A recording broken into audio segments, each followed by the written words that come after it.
You are Locked On Longhorns POSTCAST, part of Locked On Sports Dallas, on the Locked On Podcast Network. Your team every day. Well, here we go. This is the debut of the Locked On Longhorns POSTCAST. My name is Jeff Biggs. I am grateful to be with you and happy after the Longhorns get a win today as they hold on and beat Kentucky at home 34-14, the final score. But my name is Jeff Biggs. I'm a longtime host and reporter and really glad to be with you after this game tonight. I can tell you that we are a part of the Locked On Dallas podcast group. And of course, my man, Jonathan Davis, will be with you, of course, as he always is, doing a phenomenal job covering the Horns during the week. But for me, this is my first show with the POSTCAST. And like I said, I'm really grateful to be with you. Kind of a weird game today, kind of a tale of two halves, if you will. I thought Texas came out and with all the emotions of senior day and just getting back home, playing their final home game before a big game against Texas A&M. It's been kind of a weird schedule. I know there's been a lot of talk about the schedule and the challenge of the schedule and who the Horns have went up against. But I thought Texas came out and did a really, really solid job in the first half. I mean, that was almost like a textbook clinic for Quinn Ewers in the offense. I was really impressed.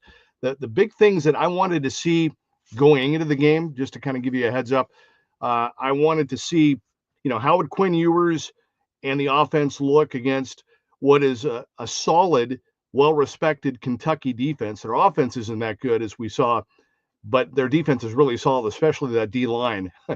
That number 0 is huge, and he will be a first-round pick for Sundays. Wanted to see explosive plays. Didn't get a ton of those. Running game, wanted to see the running game really kind of get back in gear. Wanted to see the Texas defense do their part, which we saw, fitting way to end the game with that interception. But I think the tough thing is, look, they win 34-14. That's great. And they take care of business, 10-1, and that's all great. But the thing that I wanted to see, especially in this game, was not only taking care of business at home and playing dominant again, but I also really wanted to see the Horns come out and really play solid in the second half. That's the thing that I was really kind of waiting to see how they would respond, because the Arkansas game, again, they took care of business last week on the road. Give Arkansas credit, they came back. But I was really kind of hoping to see this offense come out for 4 quarters and really impose their will and be dominant in the second half. And unfortunately, a couple of things. I want to choose my words carefully. Look, Quinn Ewers suffered the ankle injury in the second quarter. He was clearly not Quinn Ewers in the second half. How bad is the ankle injury? That's going to be obviously a huge question looking ahead to this week before Texas A&M. But even the pick 6, the interception play, looked like as he was kind of getting ready to regrouping the ball and ready to step into the throw, he had his legs kind of pushed. Somebody was pushed into the bottom half of his legs. He ended up just making a bad throw, and that was a pick 6. But he just did not look right at all in the second half. And Jesse Palmer, during the broadcast, I think rightfully so, questioned, hey, is this a good time to bring Arch Manning in and let him finish the game and get some experience? But obviously Sark felt that they needed to keep Ewers out there. Ewers probably wanted to finish, maybe because it was possibly likely his final home game. Maybe it wasn't as bad as it looked. Maybe he feels better than he looked, and maybe he'll be fine by the end of next week going into the weekend. We'll see. But I was hoping to see, like I said, I was really hoping to see the offense come out and really dominate and leave no doubt, just run everything. And I thought, like I said, in the first half, they really ran a clinic. I think they ran all the plays that they wanted to run, the fakes, the motion, the movement, the running game. And then in the second half, it just a combination of Ewers not being right, the switch at quarterback for Kentucky, and a couple of things. We'll talk more about the defense. But even with that said, even though it didn't feel great in the second half, the two big takeaways for me in the second half were, number one, the offensive line. I mean, the Texas offensive line, when they needed to step up, when they needed to take control of the game and not let Kentucky get back into the game, that final drive, that 15-play, 86-yard drive that took up 8 minutes and 22 seconds, that was awesome. I mean, if you're Sark and you're kind of thinking about the offense, I mean, that's a good club to have in your bag, knowing that you can run the football like that and you can control it. Now, again, Kentucky, I think they were worn down by that point, and the emotion was kind of gone because I think that even the guys on the defense knew their offense was terrible. But still, Texas came out and they took control of that game, and with that game-winning touchdown drive, Jonathan Weisner punched it in. And then the defense, they still played hard, even though, Kentucky made a couple of big plays. Maybe a better team with a better quarterback might have been able to capitalize. But I thought it was fitting that the defense continued to play hard, kept the pressure on. They were able to get that game-sealing interception to wrap things up. So a good day all around by the defense. Great day by the offensive line. I really feel bad for Jaden Blue. I was really hoping that this would be kind of the opportunity for him to really get back on track. And I think he kind of did, except for the fumble. And I mean, he was having a really good game. And the one thing, and this is not to take anything away from Quintravian Weisner, who had an outstanding game. Weisner, 26 carries, 150, 100, I want to say 108 or 100.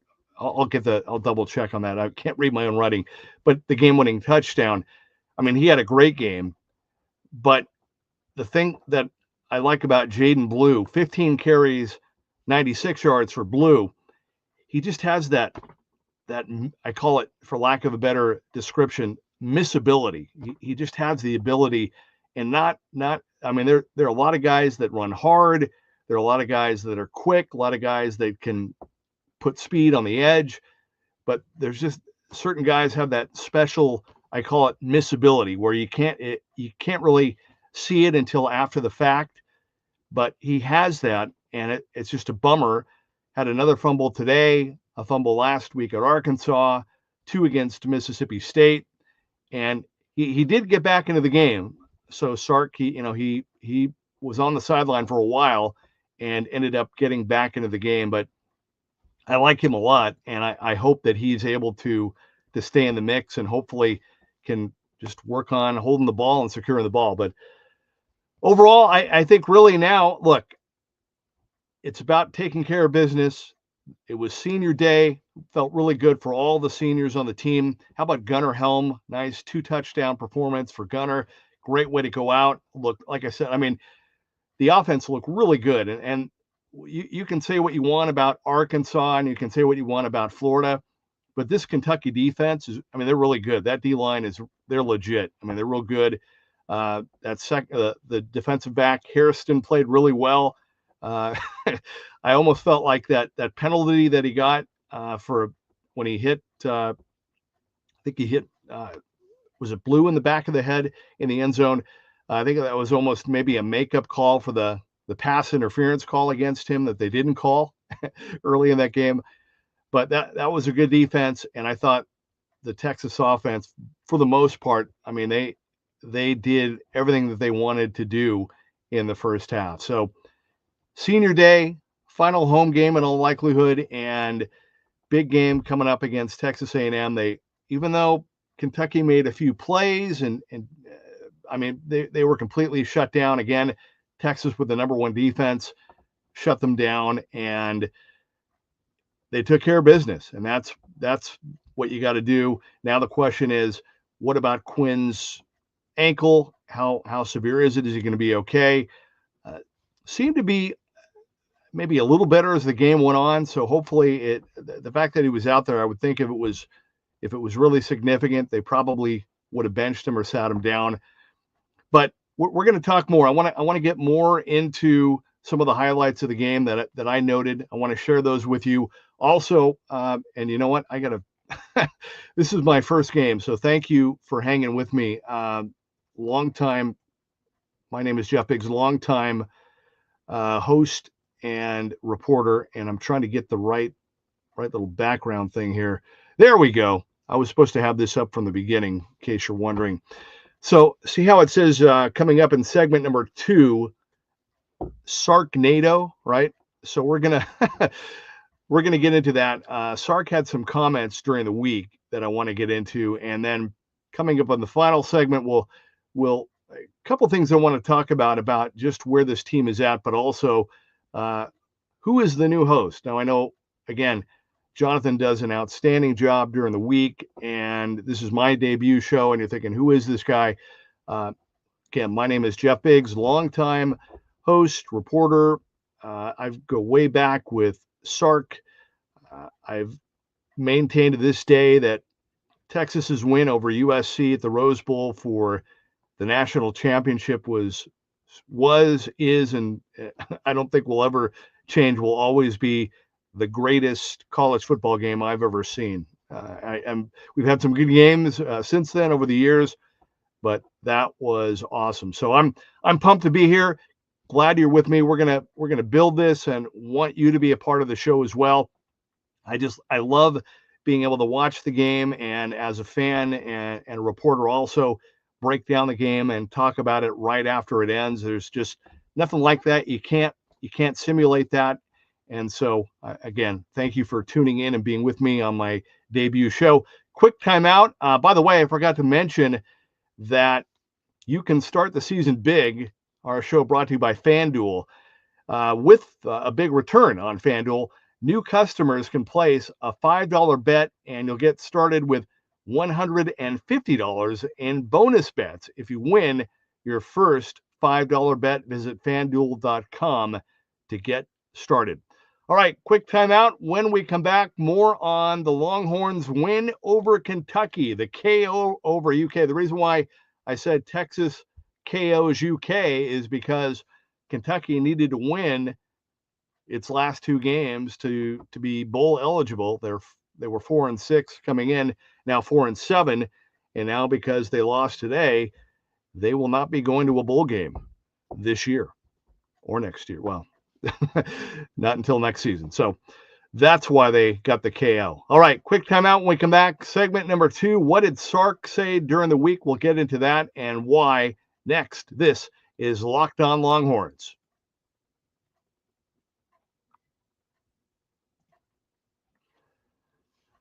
All right, our friends over at 5 Hour Energy know that being a passionate football fan isn't just a hobby, it's a way of life. It takes a lot of energy to power through all-day tailgates, touchdown celebrations, or an agonizing second overtime, which is why they've created the Stand the Fan 5 Hour Energy Shot with a special flavor called Fan Fuel. The energy shot made just for super fans like us, the fans who are first in the parking lot and who are last to leave. We see you.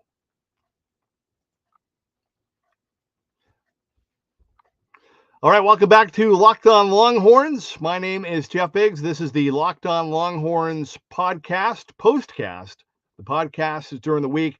This is the POSTCAST after the game. I'll be with you next Saturday night as well. Hope you'll tune in and spend some time with us. Appreciate it very much. Texas gets the win over Kentucky today, 34-15, the final score. Now, I wanted to talk a little bit. Jonathan did a great segment on this during the week about some comments that Steve Sarkisian made during the week. And basically in response to questioning from the media about, hey, do you feel like you guys are battle tested? The schedule's been a little bit soft. What do you think? What do you have to do? What about Quinn Ewers? Is he going to be the guy? Can he get you to where you need to go? And basically, and I'm paraphrasing, but basically Sark's response was, hey, look how bad things were before we got here. Look what we've done. We've turned the program around. We're 9-1. We're in great shape, and we're going to try to finish. So he took some heat for that, maybe for being a little bit too defensive. But here's the thing that I'll add to that conversation. A couple of things. Number one, I mean, if you're Sark, right, you don't mind a little us against them media motivation at this point anyway. I say this all the time. I refer to the NFL as the no favorites league because you don't want to be the favorite. and I think that applies to college football as well. It's much better for the most part. Now, look, when you have big talent discrepancy, that's one thing. But when you get a couple of evenly matched teams, right, you don't want to be the favorite. It's much better to be the underdog, right? So it just seems like in this day and age, with all of the money and all of the exposure and everything else, there's nothing like pride or pushing that button of pride to kind of get a team going or to get a team fired up. Even the bad teams, these guys are all really good at what they do. And when you start questioning their ability, and I mean, look at this game today. I mean, if I'm not mistaken, it was like a almost 3 touchdown spread for Texas, right? And they won by 20, and I think it was 20 and a half. I mean, it's unbelievable. Now, so my point is that number one, if you're Sark, you don't mind that. But number two, when you're just for that reason alone, when you're coaching a team like this, I mean, you literally have to keep the blinders on and you have to focus. You can't, like we as fans, we're looking ahead and we see things from a different perspective, and we all those concerns, right? All those concerns about Quinn Ewers and is he the guy, and are they battle tested, and what about when they face a good team? Those are all legit. I mean, those are all legit concerns. But I mean, if you're the Longhorns and you're Coach Sark, you got to focus on your team and you got to focus on 1 week at a time and what's in front of you. And the other thing too, and this is really the main thing I wanted to say, and then we'll get back into the game, is that sometimes you can't fake when you're in that situation, right? What I mean by that is, okay, it's one thing to play a team like Vanderbilt or even like today's game, all right? Texas is up 24-7 at halftime. They dominate in the first half. They put on a clinic with their offense, right? Everything looks great. And you're thinking, okay, so let's see that go in the second half. Well, Ewer's ankle was an issue, but my point is that sometimes you can't fake that adversity when you're playing a better team, or when you're in a close game, or when you're even down and you need to come back and win. You can't fake that. So I think the one thing you have to bank on if you're Sark and the Longhorns players is you have to bank on, okay, this team, they've been to the playoffs before. They've been on the big stage. They know what they're doing. They've played in big games. They're deep. I mean, to me, the Longhorns defense alone, I mean, you have to think the number one defense in the country. You have to feel like you have a chance to beat anybody with that defense. I know, the Georgia game. I mean, that was just Georgia came to play that night, and that was just a bad night. Period. But I think moving forward now, I think with that Texas defense, with their defense, they're going to have a shot to beat anybody. So I get it. Look, I think they're 10-1. They took care of business today, and now you got a big, big road test coming up. And personally, I know some maybe some people are concerned about it. I like kind of similar to what I was just talking about with Georgia. I like Texas. I'm looking forward to seeing how this Longhorns team goes on the road in a hostile environment against a really good team. Right? This is College Station next Saturday night is not going to be Vanderbilt, even though they were fired up. I mean, this is going to be a huge rivalry game, emotional game, and I can't wait to see what this Texas defense does. So that is coming up. But when we come back, I want to talk more about the game and also a little bit about who I am, just so you know who I am. But more importantly, I want to talk about this Texas win today, 34-14, the final. Number 3, Texas gets it done. They beat Kentucky 34-14.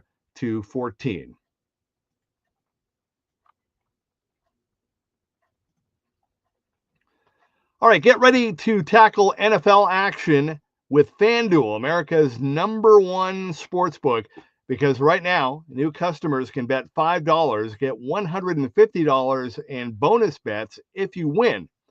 The FanDuel Sportsbook app gives you everything you need to place live bets on the NFL all in one place.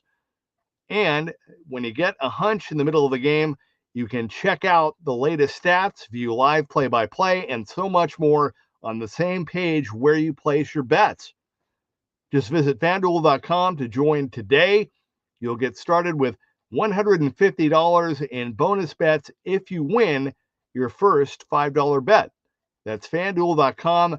Never waste a hunch and make every moment more with FanDuel, an official sportsbook partner of the NFL. And don't forget also, you need to download the Game Time app. Create an account and use code LOCKEDONCollege for $20 off your first purchase. Terms apply. Download Game Time today. What time is it? It's game time. And you can pick an upcoming game on the app, browse through the seats on Game Time, and talk about some deals that you find, and talk about the super deal and how also you can get tickets if you want to go to College Station next Saturday. Check out the app, and again, use the code LOCKEDONNFL, and that's Game Time and the Game Time app.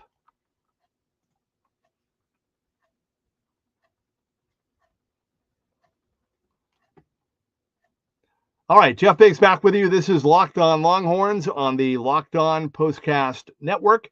My name is Jeff Biggs, ready to be with you. And as we hit our final segment, I just want to go over some of the highlights that I had for the game today. 34-14, number 3, Texas gets it done over Kentucky. And again, I wanted to see how would the offense look, how would the running game look, and what about the number 1 defense in the SEC? Well, it was 24-7 at halftime. Great first half, good defense. Loved the job that the offensive line did. Outstanding day today, especially stepping up in the second half when the game was on the line. Again, Quintravion Wisner and Jaden Blue both look really good. The game-winning touchdown drive, can't say enough about that. 15 plays, 86 yards, 8 minutes and 22 seconds. That was the longest drive of the season for the Longhorns. And again, a fitting end with the interception. Looking at the first half, I thought it was interesting. The opening drive for Texas was over 5 minutes, and that was with the first of the 2 touchdown passes to Gunnar Helm. That was only the 5th drive of 5 minutes or more out of 57 the entire season. I mean, that just shows you what the tempo has been like under Sark and this offense so far this season.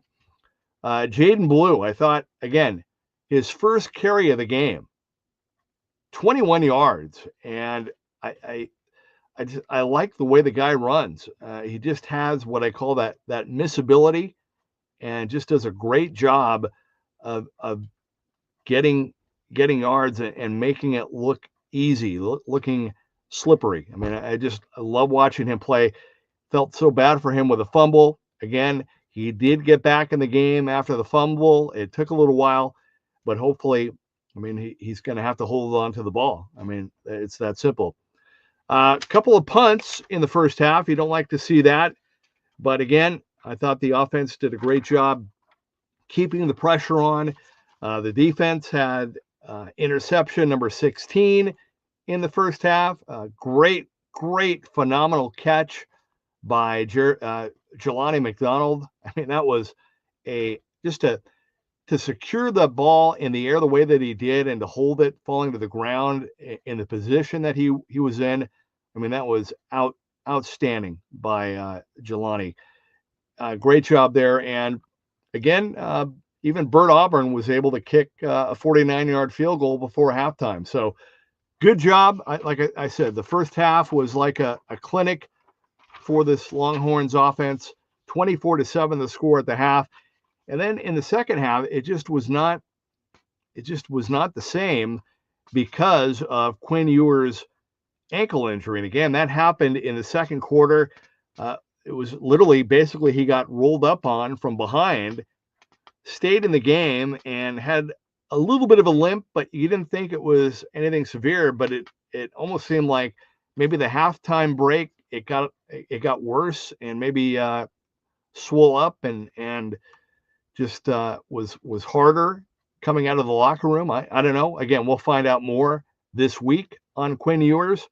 But again, Kentucky, they made the switch at quarterback. That Boley had a big 43-yard play.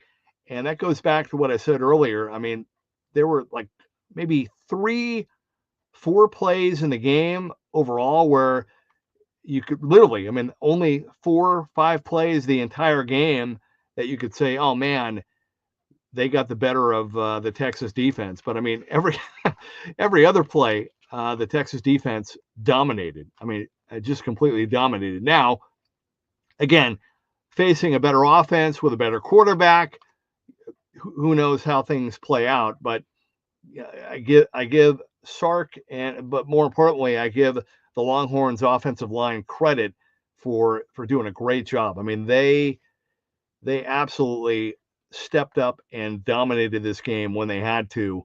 And literally, I mean, they kept running. Texas kept running that same play, Wisner to the left, pretty much the entire second half. And that last drive, that's all they did. I mean, they literally ran it down the field, 86 yards in 15 plays, and that was the ball game. So good. I think if you're the offensive line and you're Sark and you're Quintravion Wisner and even Jaden Blue, you're feeling good. I mean, you're feeling like you had a good game today.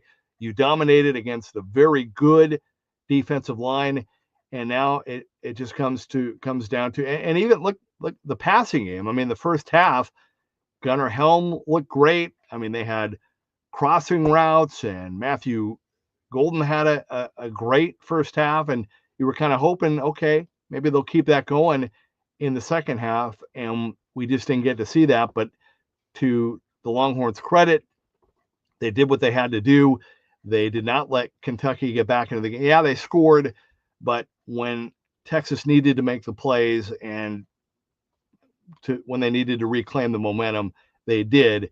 And again, that game-winning score, that drive in the fourth quarter was awesome. What a great way to play and end your home finale with that kind of a drive and with an interception for the defense. So that is the game today. Again, we're gonna be with you after next Saturday's showdown at Texas A&M. Jonathan's going to be with you on the Locked On Longhorns podcast during the week to get you ready for that. Hope everybody has a great Thanksgiving. I'm thankful and grateful to be now a part of the Locked On family. Hope you'll be with me next Saturday night after can't wait to renew the rivalry with the Aggies. That's going to be a fun game and a fun weekend, and just a great Saturday night. So hope you'll join us, and we'll see what happens after that as far as the SEC championship game, the playoffs, and everything else. But great way to start tonight. This is the Locked On Longhorns postcast after the games. Jonathan with you during the week, so make sure you check in on the Locked On Longhorns podcast during the week, and of course the Dallas Podcast Network is where you can find us after every game. My name is Jeff Biggs. Thank you for tuning in tonight. Again, happy Thanksgiving. And again, the final score, number 3 Texas knocks off Kentucky 34-14 to improve to 10-1. Have a good night.